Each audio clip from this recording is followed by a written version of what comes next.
Om Swastiastu. Assalamualaikum warahmatullahi wabarakatuh. Salam sejahtera bagi kita semua.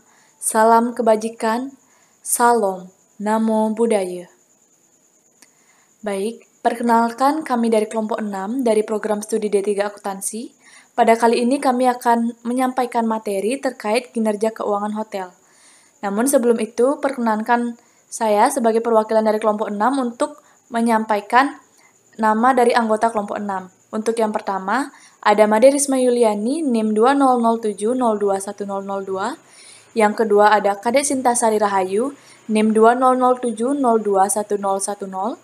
Yang ketiga yaitu ada Niputu Septiawati, NIM 2007021012. Dan yang keempat yaitu ada Nikade Anggi Aryani, NIM 2007021015.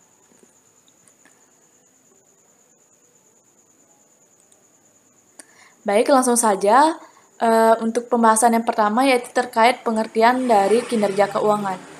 Nah, kinerja keuangan merupakan usaha yang dilakukan setiap perusahaan dalam mengukur dan mencapai suatu penghasilan dalam menghasilkan laba sehingga perusahaan dapat melihat prospek, pertumbuhan, dan potensi perkembangan yang telah dicapai pada perusahaan.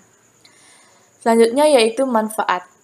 Nah, adapun manfaat dari kinerja keuangan, yang pertama, untuk mengetahui perkembangan perusahaan yang sudah dicapai dalam setiap periode tertentu. Yang kedua, digunakan sebagai dasar perencanaan untuk perusahaan di masa yang akan mendatang. Yang ketiga, digunakan untuk menilai kontribusi suatu bagian dalam mencapai tujuan perusahaan secara keseluruhan. Yang keempat, untuk melihat kinerja perusahaan secara keseluruhan.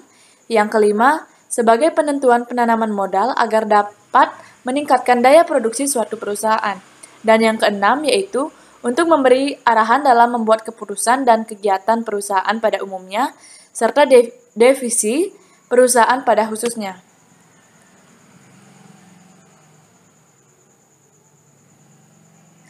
Adapun tujuan dari kinerja keuangan.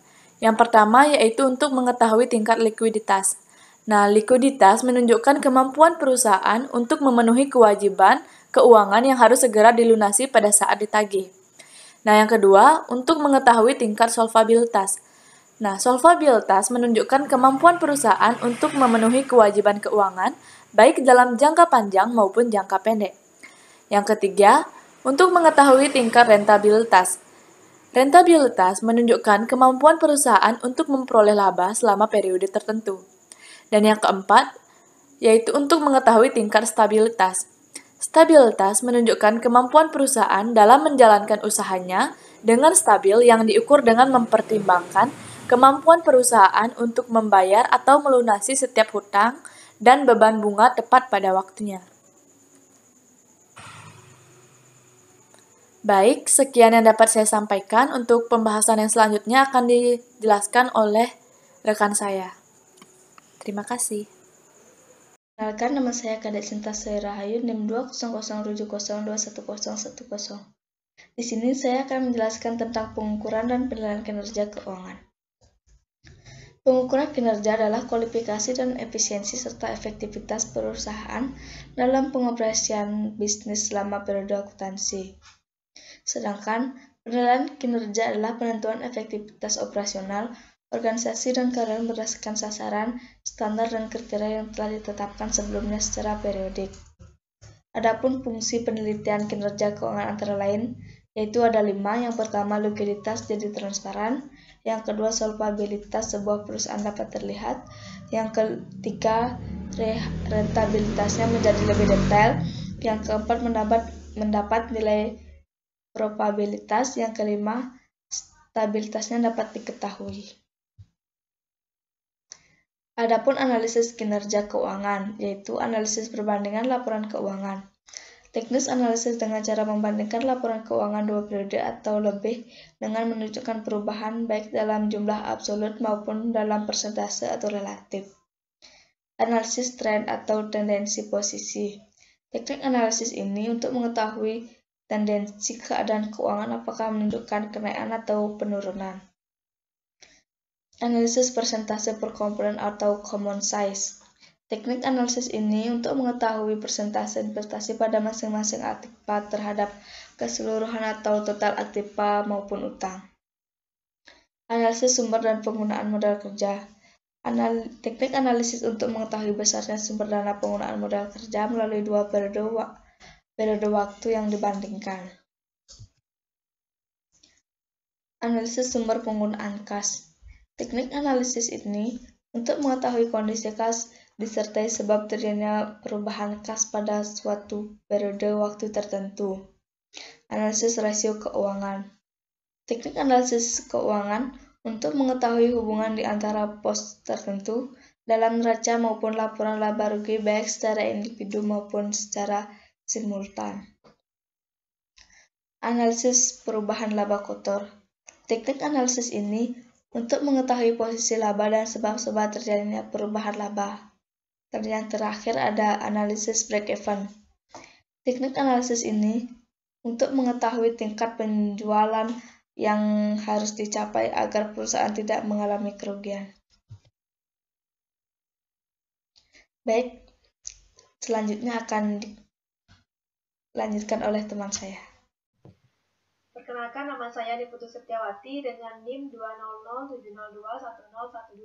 Di sini saya akan menjelaskan materi mengenai rasio keuangan. Tentu saja, menurut Jonathan Golin, rasio adalah suatu angka yang digambarkan dalam suatu pola dan dibandingkan dengan pola lainnya serta dinyatakan dalam persentase. Sedangkan keuangan adalah sesuatu yang berhubungan dengan akuntansi, seperti pengelolaan keuangan dan laporan keuangan. Jadi pengertian dari rasio keuangan adalah indeks yang menghubungkan dua angka akuntansi yang diperoleh dengan membagi satu angka dengan angka lainnya. Dalam rasio keuangan hotel ada beberapa rasio yang lazim dipergunakan atau diterapkan untuk mengevaluasi kinerja keuangan hotel. Nah, di antaranya ada rasio likuiditas, rasio solvabilitas, rasio profitabilitas, rasio aktivitas, dan rasio operasional. Rasio yang pertama yaitu ada rasio likuiditas. Rasio likuiditas ini menggambarkan kemampuan hotel membayar kewajiban jangka pendek pada saat jatuh tempo dengan menggunakan aktiva lancar. Rasio ini ada beberapa macam, diantaranya ada rasio lancar dan rasio cepat. Kedua rasio ini sama-sama mempunyai tujuan untuk mengetahui tingkat kemampuan perusahaan dalam memenuhi kewajiban jangka pendeknya.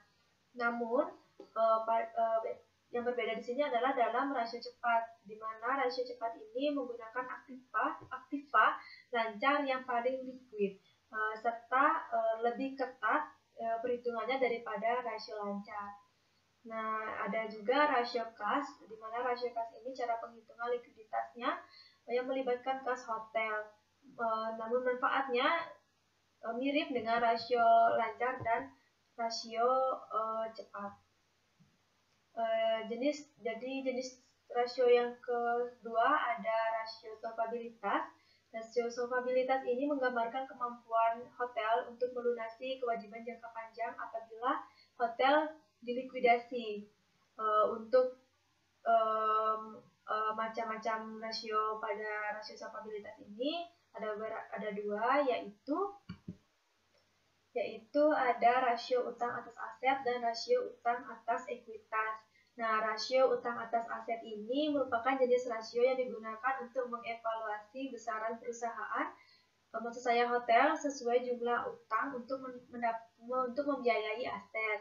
Nah, dan yang kedua itu ada rasio utang atas ekuitas. Rasio ini biasanya diterapkan untuk membandingkan antara ekuitas dan liabilitas.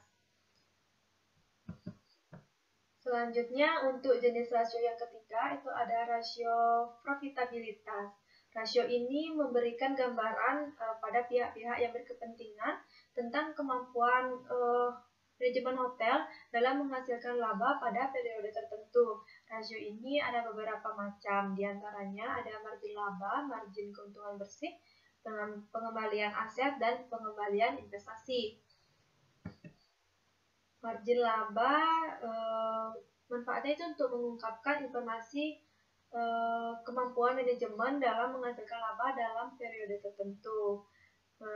Sedangkan margin keuntungan bersih mengungkapkan informasi dalam menghasilkan tingkat laba sebelum beban-beban tetap hotel.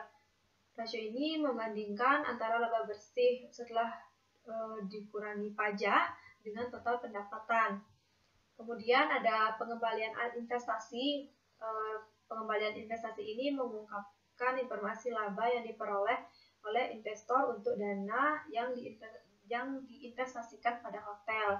Dan terakhir ada pengembalian aset, di mana mengungkapkan informasi besaran laba yang diberikan oleh aset hotel. Kemudian jenis rasio yang keempat itu ada rasio aktivitas, di mana rasio aktivitas ini mengungkapkan informasi mengenai efektivitas manajemen dalam mengelola sumber daya hotel. Nah, adapun rasio aktivitas diantaranya yaitu yang pertama ada perputaran persediaan. Perputaran persediaan ini mengungkapkan informasi tingkat kecepatan perputaran persediaan bahan, baik makanan maupun minuman dalam satu periode. Nah, perputaran persediaan ini maksudnya dari bahan makanan tersebut diterima dari rekanan, lalu kemudian disimpan di gudang, selanjutnya keluar dari gudang untuk diproduksi dan pada akhirnya dijual oleh restoran. Dan untuk macam rasio yang kedua itu ada jangka waktu perputaran persediaan. Nah, ini maksudnya mengukur berapa lama waktu yang diperlukan untuk satu kali perputaran bahan makanan untuk periode atau 1 bulan. Dan untuk macam rasio yang selanjutnya itu ada perputaran aset, di mana perputaran aset ini mengungkapkan aktivitas manajemen dalam mengelola aset hotel yang digunakan. Selanjutnya ada persentase tamu yang bayar, persentase tamu komplimen, persentase hunian ganda. Dan untuk jenis rasio hotel yang terakhir yaitu ada rasio operasional. Rasio operasional ini maka manajemen hotel mendapatkan informasi tentang operasional hotel, baik untuk revenue departemen seperti room, food and beverage, maupun non-revenue departemen seperti marketing, administrasi, dan lainnya. Rasio ini ada beberapa macam, diantaranya itu ada pendapatan per kamar yang memberikan informasi mengenai penjualan yang dihasilkan setiap kamar yang dimiliki hotel yang dapat dijual kepada tamu. Kemudian ada persentase harga pokok makanan dan persentase harga pokok minuman, di mana persentase ini menggambarkan efisiensi kinerja bagian produksi makanan hotel dan efisiensi bagian minuman atau bar hotel. Dan yang terakhir ada rata harga kamar harian. Rasio ini tentang membandingkan antara pendapatan kamar dengan jumlah kamar yang terjual. Dalam menentukan rasio ini, penjualan kamar komplimen tidak dibutuhkan. Nah, sekian saja materi yang dapat saya sampaikan mengenai rasio keuangan pada hotel. Untuk materi selanjutnya akan dibawakan oleh rekan saya. Terima kasih. Baik, terima kasih atas kesempatannya. Saya Nikade Anggeriani, NIM 2007021015. Di sini saya akan melanjutkan materi tentang keterbatasan rasio-rasio keuangan. Yang pertama ada target rasio yang telah dicapai bukan merupakan tujuan, melainkan panduan bagi manajemen hotel. Yang kedua, hasil rasio tidak bermakna bila tidak dibandingkan dengan periode lalu atau hotel lain. Yang ketiga, bermanfaat bila dikaitkan dengan transaksi yang berhubungan. Yang keempat, bermanfaat bila dibandingkan dengan bisnis yang sejenisnya. Yang kelima, semua rasio yang dihitung dilakukan dengan data keuangan historis. Baik, selanjutnya yaitu statistik hotel. Yang pertama ada statistik yang lazim ditentukan adalah Departemen Kamar, Makanan, dan Minuman. Yang kedua, mencakup tingkat hunian, rata harga kamar, rata lama tinggal, biaya per kamar terhuni, rata pengeluaran tamu restoran, penjualan makanan per kamar terhuni, dan penjualan minuman per kursi. Sekian dari presentasi dari kelompok kami. Mohon maaf jika ada kesalahan dalam pembacaan materi. Saya tutup dengan selamat pagi.